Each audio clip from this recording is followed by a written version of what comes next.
conversation this morning because we have our guest on the hot seat, and we have Anthony Muriithi, who is a political strategist and policy thinker, karibu sana, and Sophie Mugure Njehia, who is the SG, the Revolutionary Gen Z Movement, Youth Perspective, Gen Z, and the ballot. It's a conversation that is rife. IEBC has given us its positions on where we are in terms of pretty much the registration. Is it a question of voter suppression? Because that is a conversation that is out there. Are we getting the right numbers?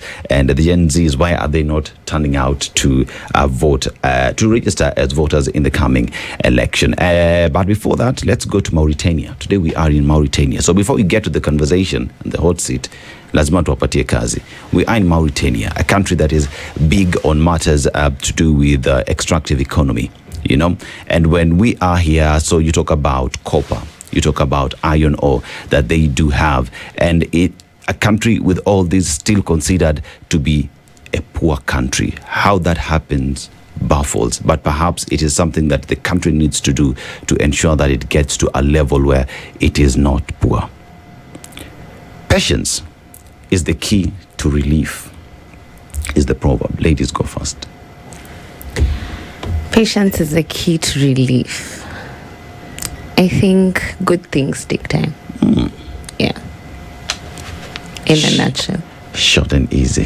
Yeah, short and sweet. How would you go about it? I actually wanted to say almost the same but in different words. That to succeed, it's not to bring it home, it's not a microwave moment. You know, in my local dialect, we say if you want to cook good and sweet githeri, cook it on the jiko, not on the stove. How would you say it in your dialect? Just say it. Wokiriria. Nikugunaga. Yeah. Yeah, you see, it sounds better when you say it in your dialect, right? But let's dive straight into the conversation.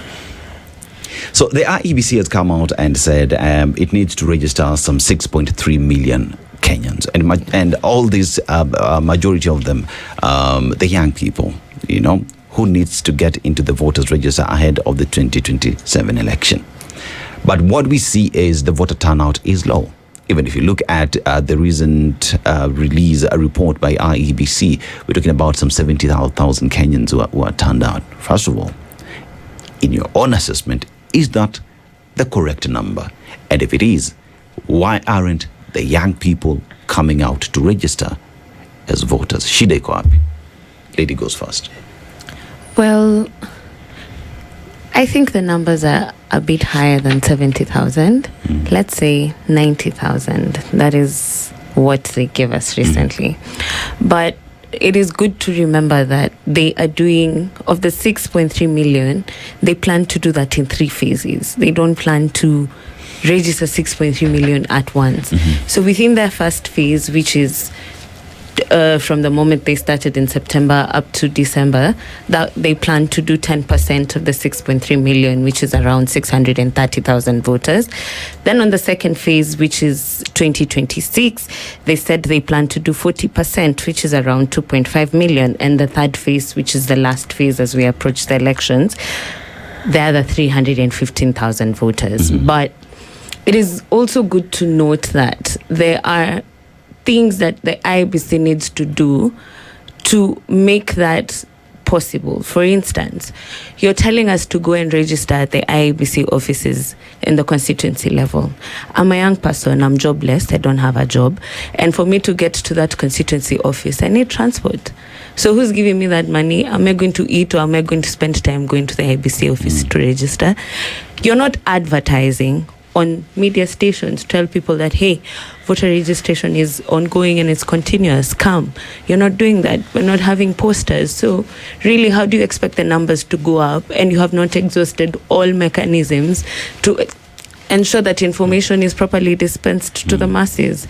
So I genuinely think it's a systemic issue, and I think it is deliberate of the government to curtail the IEBC of funds and of human resource to be able to sell the narrative that we are not registering, but they're not offering the mechanisms to ensure that the IEBC is properly funded and it's given the mechanisms it needs to ensure that these numbers are an actual reality. And in my opinion, that is one way of rigging. Well, Sophie, you hate. Hey, today is it's Combat Friday. But the argument has been, when the revolution began in 2024, the Gen Zs were very charged. The people came out in their respective counties, towns, and cities, unfacilitated. They paid their own bus fares. They walked, with a flag, a phone, and a bottle of water. There was an anticipation that the same energy, the same drive will be seen, self-driven by the Gen Zs to registration as voters. And that is not yet happening. You see, it is prudent to understand that a wounded soldier seldomly goes to war. So we are wounded as young people of this nation, and we are wounded by the very systems that we are depending on to enable us to achieve our future and good governance and everything that is very important to us as young people. So right now, we're dealing with so many things because, first of all, we have so many of us who are still in jail for trumped-up charges of terrorism. Right. We have so many of us who are still nursing wounds of bullets from the protest. Right. We have seen that matters. For example, I'm seeing Eliud Lagat's face on this newspaper. He is still eating taxpayers' money and moving around with our money. Yet he is among the suspects in the case of Albert Ojwang. We're having Bob Njagi and Nicholas Oyo outside, still abducted. We're having Kenyans suffering at the hands of the same systems that we are expecting to help us. Yeah. So first of all, as young people, we have a trust issue. And that is, I think, what we need to address moving forward in our civic education. As we're planning to rid Kenyans of voter apathy, we need to find ways of building trust in these systems.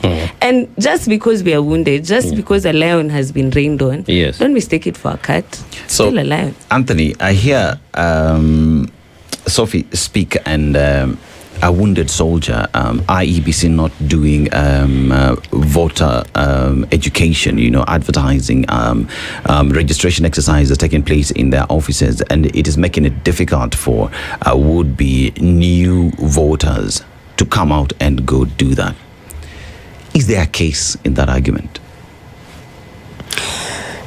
From Sophie's point of view, there's a case is subject to how you prosecute it. She does raise a valid point, but equally, government has a monopoly of everything when it wants to achieve a certain goal. And I'll give you a case in point. When we wanted to impeach the former deputy president, mobilization, resources, and advertisement was done overnight. Every MP was in their constituency. They had even printed documents to support why the impeachment needed to happen. Government printers was working. Government printers was working. On that day, it was excellent. Okay? And that goes to show, when we talk about voter suppression, it happens in many forms. I remember there was something one of the leaders said. I don't want to mention him because he's not here to defend himself. But he said, when you want to steal maize, you don't steal it when it is in the granary. You steal it when it is in the field. So are we seeing a case where the maize is being stolen when it's in the field? But that said and done, I think one of the things we as a generation need to learn is that freedom, when you want it, there is no going back. And on this is where now I'll just differ kidogo with Sophie. You can be wounded, but the fight should never stop. Sure. I'll borrow from the late Raila Amolo Odinga, God rest his soul in peace. That man had what is called tenacity. Tortured, tear-gassed, beaten, abused. The wife was fired. Everything you could throw to a man. But because he understood the goal, he understood the mission, it was clear. He said, you can put me down, but I'll never be down. That is the awakening this generation needs. That is the kind of mobilization that we need. And people underestimate the power of a structured movement. Yes. Raila Odinga was the rallying call for ODM and ODM people around this country and the world, because he's being celebrated worldwide. So whenever his soldiers felt, that this is too much on us, he would give them that talk to tell them, bado mapambano, musilale, kanan. He had something for every situation. The river is full of crocodiles, but we will get across. That motivation needs to come from within us, the young people. The same way we mobilize on TikTok, on Spaces, and go to Kaluma Boy, where that motivation should be seen in this ballot. We need to show the world and to show the current establishment that we mean business. And every generation from the Mau Mau, average age of a Mau Mau was 22 years. They have defined their movement. As we are here fighting a very structured thing, but them, they went with a spear to a bullet fight. Yeah. But they reorganized themselves. They did not say these white people are too well equipped. So for us as young movement, we must define 2027 and choose to write our history, how we want to be remembered. Right. And if we show that the drive to register as a voter, as is enshrined in the Constitution, that it is your right to vote, own it. Don't wait for someone to come and own it for you. So it is actually our work to organize ourselves, to mobilize ourselves, to fundraise for ourselves, fill a bus. Instead of going to Naivasha for the weekend, fill a bus and go to a polling station. Yeah. And you talk about planning, you talk about organizing, and with that as well, even as you do all that, you are dealing with a system that is set to do things in a certain way. So enter IEBC that says this is where you'll come and register. We have told Kenyans the continuous voter registration is ongoing. It's up to you to come and register. So let's talk about IEBC, right? From a point of Kenyans need to be aware where your offices are. Kenyans need to be constantly told that the voter registration exercise is there. We've not seen that happen. Yeah. All we've seen is the chairperson coming, telling us these are the statistics we have, these are the numbers that we have, the voter registration exercise is low. But how do we fix that problem that will ensure that these young people who are not turning out, the wounded soldiers, as much as I'm wounded, I know I'm supposed to go register and my center is XYZ. That even in the event that I feel like it is far, we can have a conversation with our leaders, with other young people to go and register. Because let's not get it twisted. Not registering, there is no way young people are getting what they want. To emphasize that, I would say that bad leaders are chosen by good citizens who just do not participate in the electoral process. And it is, first of all, important for us to note that elections is not just the election day. It is pre-election, election, and post-election. So what we do during that period then now influences the type of leaders that we have. But to just say what we need as young people to push us to go and register is basically the sort of life that we're living now. Our material conditions, number one, as young people, is at the lowest, bottom of the totem pole, deep bottom. Our healthcare systems are not working.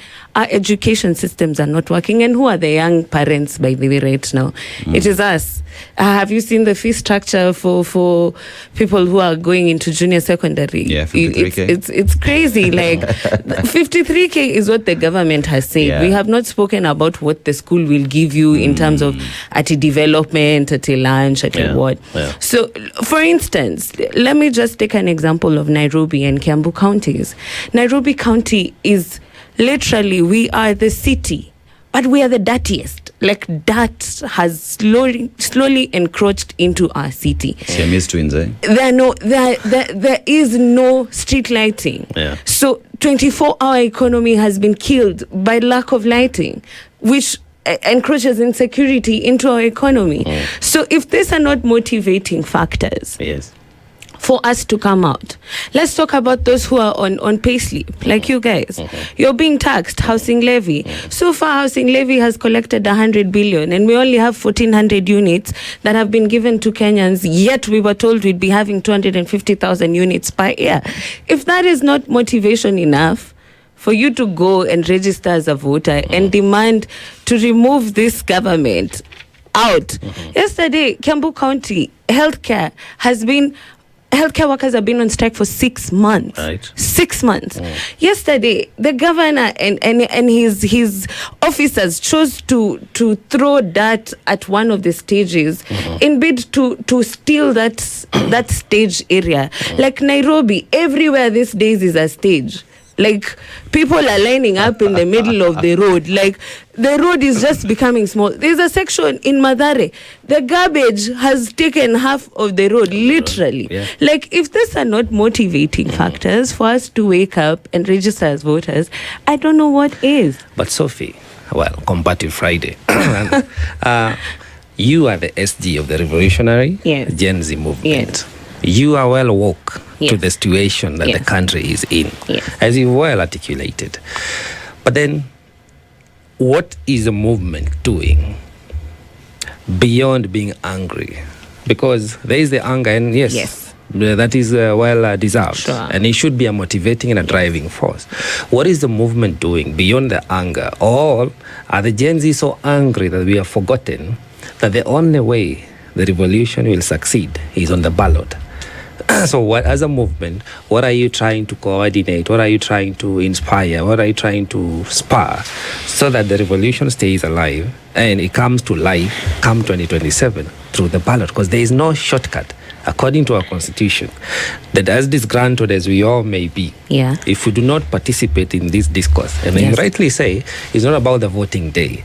It is about, from the onset, you register, become a legal participant by being registered by the IEBC. But if you do not do that, you are not armed to be combative enough come the ballot day. You see, like my colleague Anthony has said, that our tenacity is still within us. We are angry, we are dissatisfied, but we are also audacious, we are also bold. So what we are doing right now is what we call nonviolent political organizing. You might not see us on the street, you might not see us pushing and protesting, but we're doing nonviolent grassroots organizing. Our focus right now is to explain the issues to the masses so that we can agitate them from within to ensure that, hey, you're still woke enough to understand that sovereign power belongs to the people. So what are we doing? We are pushing a narrative, first of all, of love, healing, solidarity by what we are doing. We're standing up for Bob and Nicholas, and you're seeing us go to the embassy. We are showing that we're full of love and we will not forget these people. We are pushing a system of restorative justice where we want people to be conversations to be had. People who have been responsible for killings and disappearances to be held to account. That is what we are pushing for right now. We are pushing for us to dare to vie. Young people to dare to wake up and take up those positions. For instance, myself, I want to be the MCA of Thika Township Ward. We have several people. We are consolidating youthful aspirants so that we can campaign together, so that we can come up with our manifestos together. Well, do I think that we shall fagia wote this time? We might not be able to achieve fagia wote this time. But what we will be able to achieve is to infiltrate the parliament and to infiltrate county assemblies, so that even though they dare to say that they have won, we will impeach them. We have the numbers in parliament, we have the numbers in the county assemblies, and we will take them home because we represent the voice of the people. So what we are strategizing, if you watch football, you know you're better being on the offensive than being on the defensive. So we are planning to stay on the offensive, and that is what our organizing now is focused on. See, Anthony, I want us to look at the anger that is there in the country, in the sense that nothing seems to be working, and that has to change whether we like it or not. And we are strategizing, you call it nonviolent peaceful demonstration, and we are doing this to ensure that the grassroots understand what it is we are doing. The most important aspect of all this is having the right leaders in office, whether young people or the old people, the right people in these offices, in especially in parliament, would change how this country moves forward. Because for a very long time, I have argued that the power of this country does not even lie in the executive but in parliament. Because if you get the correct legislators, then you're able to have the correct laws, you're able to have individuals who check excesses and are able to push the country to the right direction.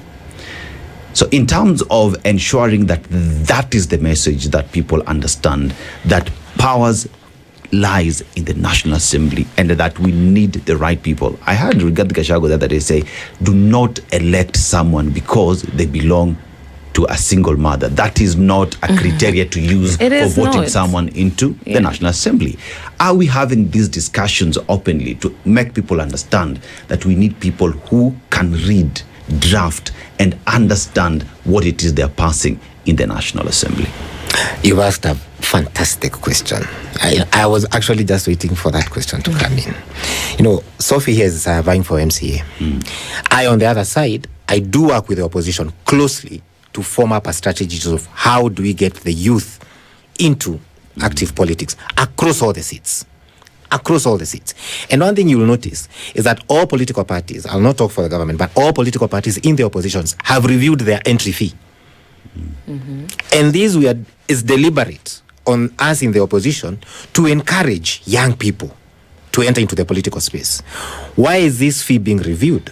Number one, if you want to know a government has failed, is when a lawyer comes into the office and tells you, I graduated in law, and to be very honest, this is the much I can afford.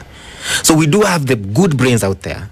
What we need to do is create a conducive environment for them to exercise that. On the part of us who are working with the opposition, is because we have the ability and the funds, we want to have a synergy of those who have been in politics for long enough, so they have the experience and they have all those. And when I talk about experience, I mean good experience. The experience is both ways. Okay? But the catalyst effect here is, you know, like when you do titration, we shall have such a big surge of young people into the political space that we shall be the concentration level will be very high. Yes. That is what we want to achieve in 2027, so that the debate in the county assembly can be rich. You have a lawyer in the county assembly, someone who knows how to draft a law, someone who knows the constitution, someone who knows what their mandate is. We don't want people to learn everything on the job. We want people who are coming in, who know what they are supposed to do. Because what we've been having is, I remember, you know, one of the things that I remember when this government came into office, one of the things the president did, he said, you know, we go to meetings with some of you and you don't know anything about your work. So much so, he actually paid for them to be taught how to use a plate and a fork. You can remember in Naivasha, he said, I'm paying for you to be taught how to use, you know, what is a soup spoon, what is a fork. You know, when you talk about legislation and when we talk about, you know, all these things, those guys were green from day one. And that explains the mess we are in. It's because the criteria we used was that of, let me just use Kiswahili. Tunataka nyumba ya mama akona, mtu akona shida inuke kitunguu. Ikinuka so, how does that change your life? You know, so we want people who understand what is a work of CDF. What is the work of a senator? Oversight. What does oversight mean? Okay? A women rep. What is your work? MCA, when you tell you your work is to oversight the governor. To oversight county funds. So that when the governor comes there, you tell him, by the way, we are both here courtesy of the ballot. My work here is to tell you that you received X amount from government, and your work according to the constitution is A, B, C, D. We don't want to see you in Nairobi. Doing what? The reason you are a governor is to bring Nairobi to the county. Yes. You can call Nairobi. You don't have to live in Nairobi. That is a conversation that young people now want. And that is what Sophie is saying. Yes. We've switched into the silent revolution. And that is why for those of us who came into this space because we were very good at doing social spaces on X. Yesterday, I was hosting a space. How do we achieve the ballot revolution? And how do we win at the ballot? And the conversations there were rich. And the conversation there, just because Sophie is in a separate entity from me, it doesn't mean me and Sophie don't talk. We talk every day, by the way. In that conversation, you will see a Luya, a Kisi, a Luo, someone from Wajir. We are having a conversation about how do we get people in Wajir? What are your problems? Why aren't you standing? Why aren't you vying? And we are actually telling young people, do you know that the entry level for an MCA in this political party is 2,500? And they go like, yes, I want to do that. I was with a guy who's vying for senator in Baringo. He came to me and told me, I'm vying for senator as an independent. What do I do? And I took him to the office and said, you are vying, yes. How do we support you? How do we educate you about how to guard your ballot during the election day? Because that is where it matters. That conversation is happening, only that now we are not shouting. Because we can't afford boardrooms, we are very busy on WhatsApp and TikTok. However, Anthony, one would argue, yes, the narrative is out there that people must come out and participate. People must understand their role in this political discourse. We must take back our country. That is the bare minimum. By bringing on board leadership that we duly have vetted and voted for. Once we elect them, then we trust that they're going to execute their mandate according to the Constitution. But it goes back to the active question of the day. The only way to achieve the ballot revolution is through having people fully and duly registered. Because Sophie may be vying, and all the best. He said it's Thika Ward. Yeah. Thika Township Ward. All the best. Thank you. And if she does not manage to achieve the threshold of the bare minimum number that ought to be registered in this new registration cycle, then the election period is going to be a challenge. What do we do? And I know there's going to be what you call the enhanced continuous voter registration. That is the one they cascade to the towns, the phase 2. As a policy thinker, are there, you don't have to mention them because again, you don't want the enemy to know. But are there plans, as you say, to mobilize when that phase 2 is that will be less costly? Logistics are less in terms of requirement on where to go because the ABC is supposed to bring them to your doorstep, outside a church on Sunday, on a market that is nearby, universities. And the universities, there's a bus stage and station, apart from the one in Kiambu where they dumped garbage, you know. Are you trying, guys, to strategize along that so that we achieve the numbers? Absolutely. Absolutely. In fact, this one I'm not even going to say it is a secret because the party leader of DCP announced it. One of the things that the opposition is doing actively is to form a very robust, united opposition youth league. Meaning, DCP, PLP, Jubilee, Wiper, the youth league will become one entity. And what do we want to achieve with this? 2 things. 1, to show that we are united. 2, to show that we will work beyond tribe. Yes. Because me as Anthony Muriithi will be seen in Cumberland, telling the people of Kamba, we are here because we want you to register. That is number 1. Number 2, we also want you to vote right.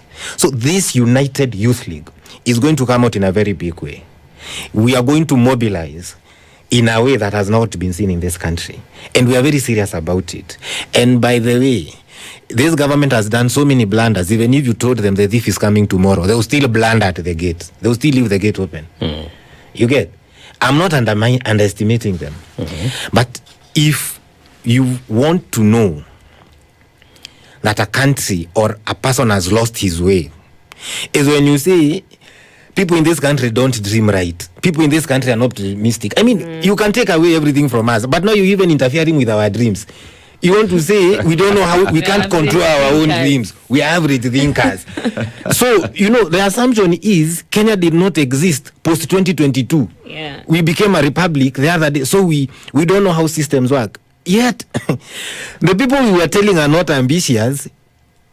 The moment you came into government, you met an expressway, an SGR, the most and the best green energy system in Africa. What have you done? Don't tell us about how inadequate we are. Tell us what you've done. Because so far, we can see the debt is going up. but we can't see where the work is. No, In fact, it's gone up with And don't 4 interfere with our Yes. dreams, by the way.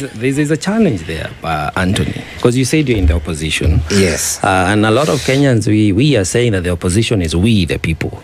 So Yes. when you say the opposition, I would imagine it's that coalition of the deputies. The president was vouched for, campaigned for, vetted, and approved by your party leader. Yes. And now your party leader turns around and says, this person is not qualified.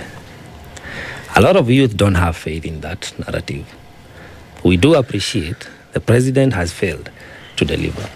But also what we appreciate more is that the deputy who was impeached cannot really be the one to vet another president for Kenyans. What's your take on that? Yeah, wonderful question. The deputy president, and by the way, I'm in PLP, so Mother Karo is my party leader. Okay. Rigathi Gachagua was one of the principals. Said all the things he said about the president, it is true. He came with a CV. The same way when someone applies for a job in a company like this, you hire them based on your CV and the story they give you across the table. After that, you'll tell them you are hired, or we shall put you on an internship program to see whether you suit, whether you understand your JD, your job description. So when the former deputy president vetted, campaigned, and said, we want Kitungu inuke kwa this house, it is because we are working with a document which was brought to all Kenyans. Okay? Now we took William Ruto, the president, on an internship program that is very expensive. It's the most expensive, I think, in the world, because Kenya has one of the most expensive elections.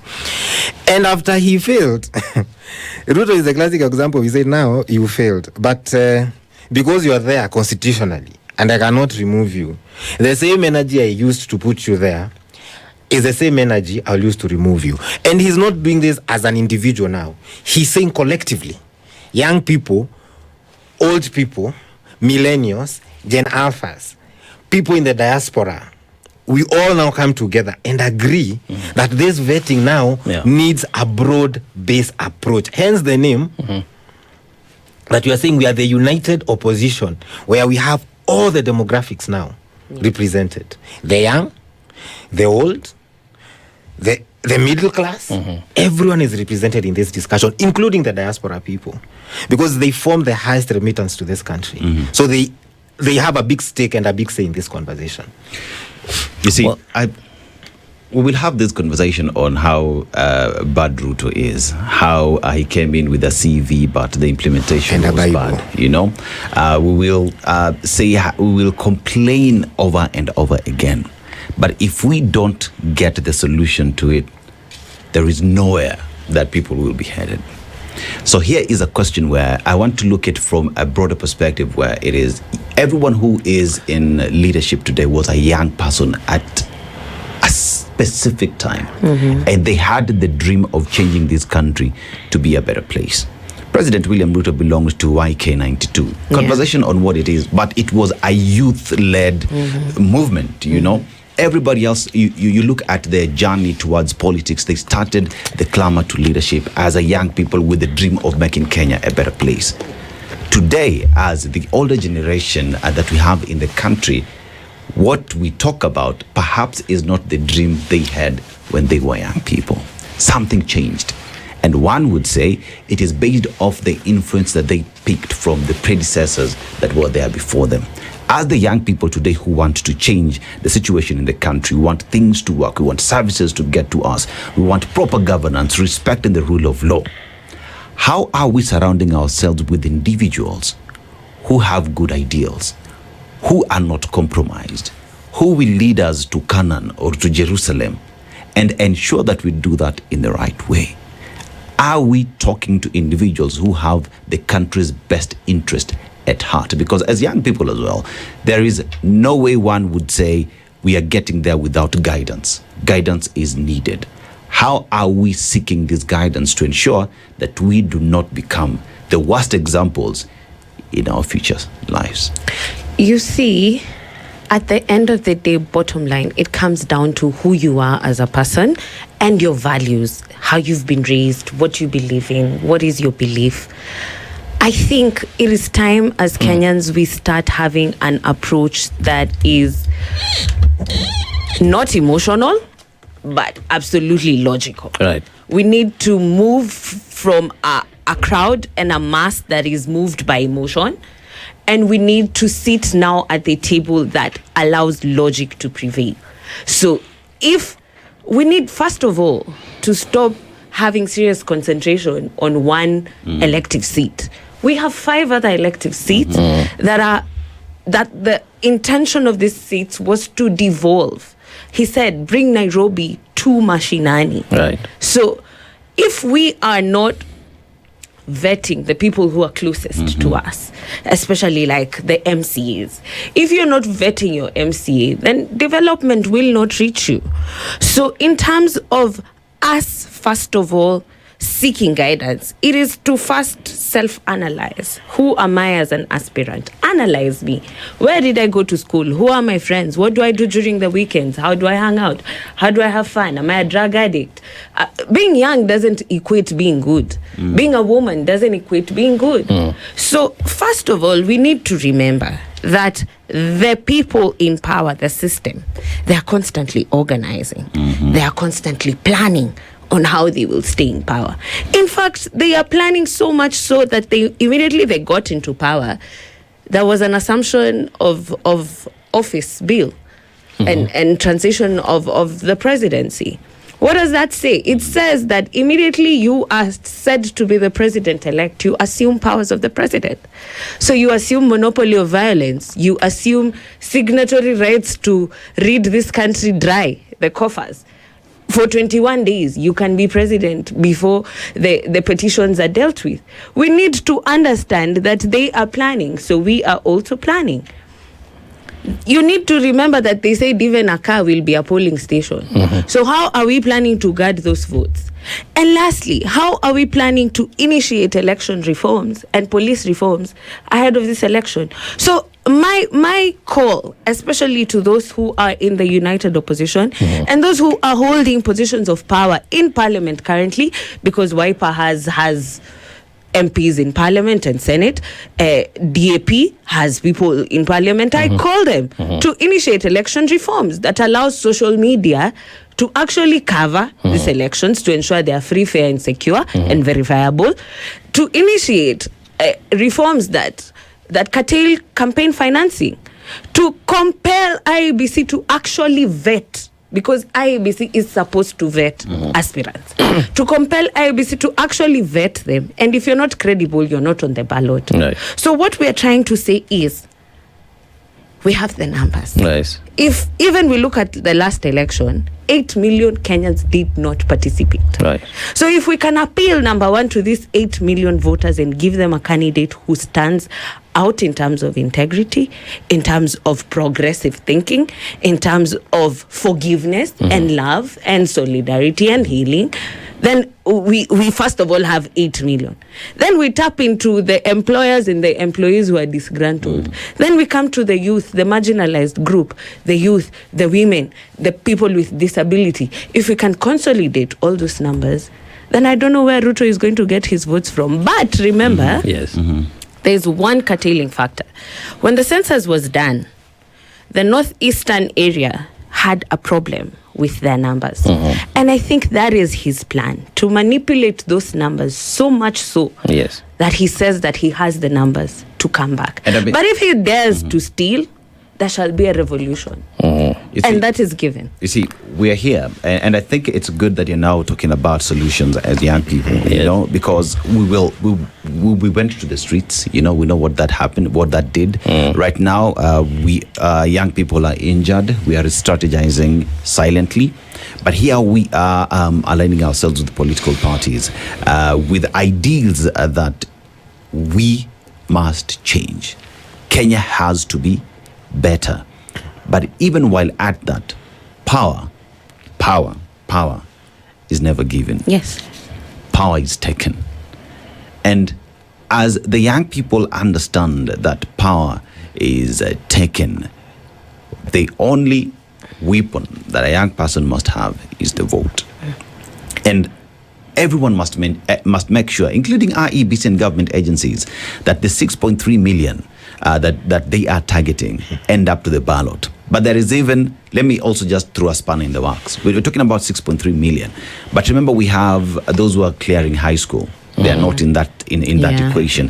By the time 2026 ends, we have another 1 million that perhaps would also be getting there. So we're talking about around 8.3 million that IEBC might want to also extend their focus on who wants to end up there.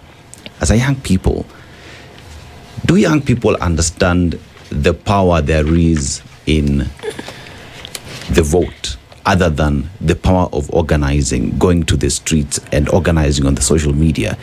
Do young people today understand that my vote equals to better governance? My vote equals to a working healthcare system? Do the young people understand that my vote means jobs? Anthony. You know, you've asked, again, a wonderful question. And those are the questions we ask ourselves when we meet. How do we cascade the power of the vote to the voter?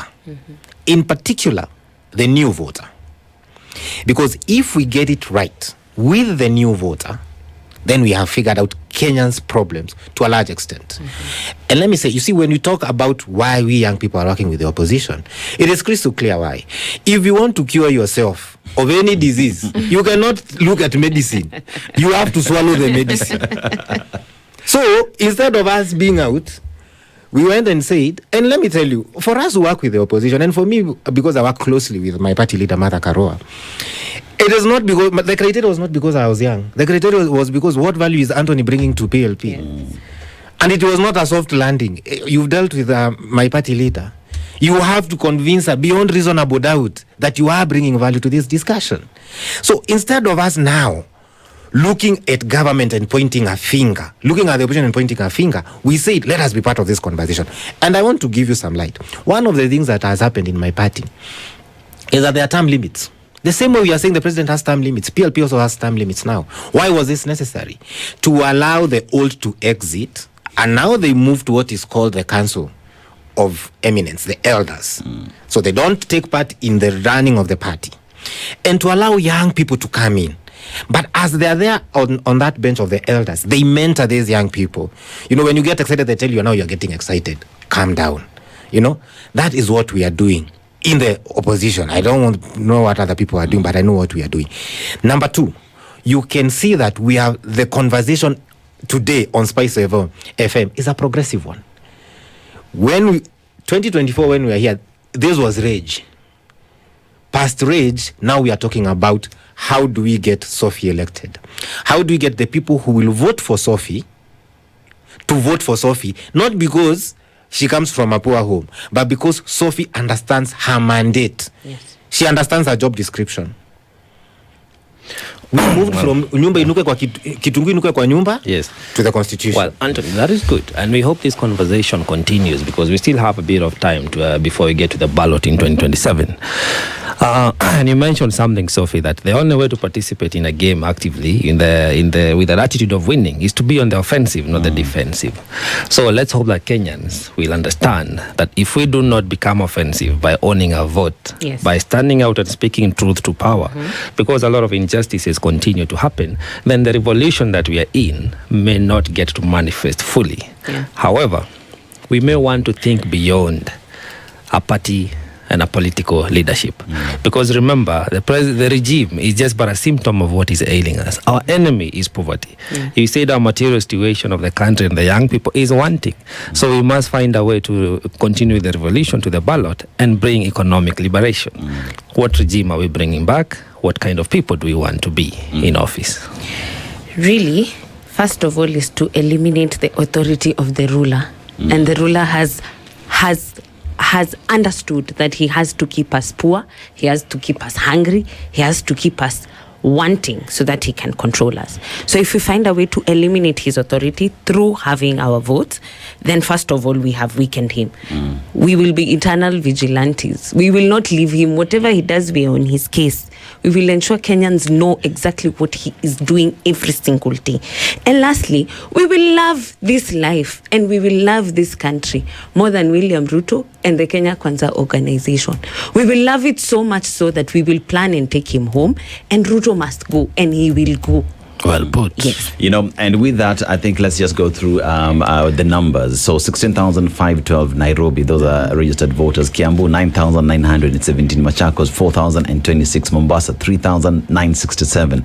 Nakuru 3,265. Meru 3,128, and the list goes on. We only hope that in the coming days, those that are being targeted will get out there and get to exercise what is their right, you know, get that vote and go vote. On the show, Anthony Muriithi Mugo, political strategist and policy thinker, and Sophie Mugure Njehia, SG, the revolutionary Genz movement. This conversation must indeed continue. Asanteni sana.